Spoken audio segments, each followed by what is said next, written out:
প্রথম জাতীয় বাজেট পাশের আগে জনদাবিকে গুরুত্ব দিয়ে বড় ধরনের সংশোধনী আনা হয়েছে।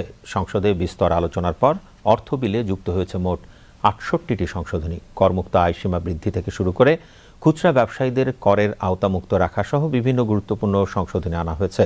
বিশ্লেষকরা বলছেন, অংশীদারদের মতামতের ভিত্তিতে এত সংখ্যক সংশোধনী আগে কখনো হয়নি। রিপোর্ট খালিদ আহসানের। নতুন সরকারের প্রথম বাজেট প্রস্তাব নিয়ে সংসদে বিস্তৃত আলোচনা হয়। এতে চূড়ান্ত বাজেটে একাধিক গুরুত্বপূর্ণ পরিবর্তন এসেছে। জনদাবিকে প্রাধান্য দিয়ে অর্থ বিলে আনা হয়েছে ৬৮টি সংশোধনী। সংশোধিত বাজেটে করমুক্ত আয়সীমা বাড়িয়ে ৪ লাখ টাকা করা হয়েছে। একই সঙ্গে ব্যাংক হিসাব খুলতে টিআইএন দাখিলের বাধ্যবাধকতাও তুলে নেওয়া হয়েছে। বহুল আলোচিত আবাসন খাতে বিনা প্রশ্নে অপ্রদর্শিত টাকা বৈধ করার সিদ্ধান্ত থেকেও সরে এসেছে সরকার। এতে কালো টাকা সাদা করার সুযোগ বন্ধ থাকছে বলে মত বিশ্লেষকদের।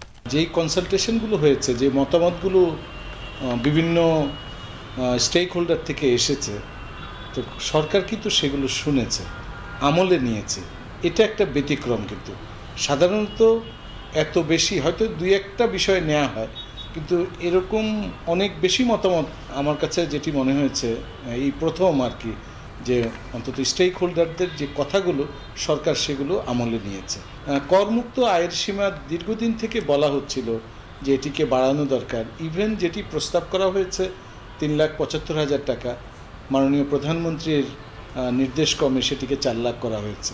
অ্যারাউন্ড 68 সংশোধনী কিন্তু আনা হয়েছে। এর মধ্যে একটা বড় দাবি ছিল যে কালো টাকা সাদা যাতে না করার, যেভাবে হোক একটা পরোক্ষভাবে হলেও একটা ক্লজ সেখানে ছিল।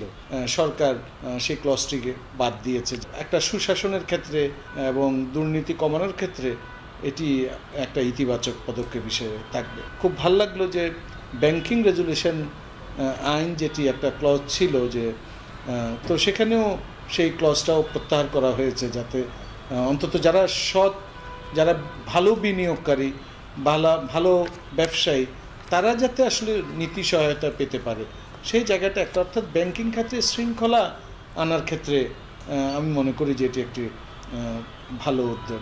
ব্যবসা বাণিজ্য খাতেও এসেছে স্বস্তি।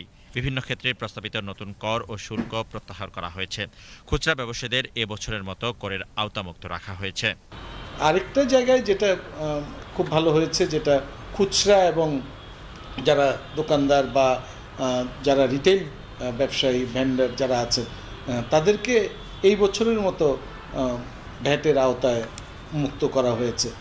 কিন্তু একটা জিনিস আসলে আমাদের মনে রাখতে হবে, যে আমাদের করের যে নেট আছে সেটা কিন্তু আসলে ধীরে ধীরে আমাদের বাড়াতে হবে। তাহলে অবশ্যই আমাদের ফিসক্যাল স্পেসটাও বাড়াতে হবে। কর যে এনবিআরকে যে টার্গেট দেওয়া হয়েছে সেই টার্গেটটা যাতে ফুলফিল করতে পারে, সুতরাং আমাদের রেসপন্সিভ যে সিটিজেনশিপ সেটি যেমন খুবই দরকার, অন্যদিকে রাষ্ট্রেরও উচিত হচ্ছে যে এই যে করদাতাদের যে টাকা, এই টাকার যাতে সদ্ব্যবহার করা হয়। বিশ্লেষকরা বলছেন, 2026-27 অর্থ বছরের জন্য নির্ধারিত বড় অঙ্কের রাজস্ব লক্ষ্যমাত্রা অর্জনে জাতীয় রাজস্ব বোর্ডকে ব্যাপক ভিত্তিক উদ্যোগ নিতে হবে। Khalid Ahsan, BTV news, Dhaka.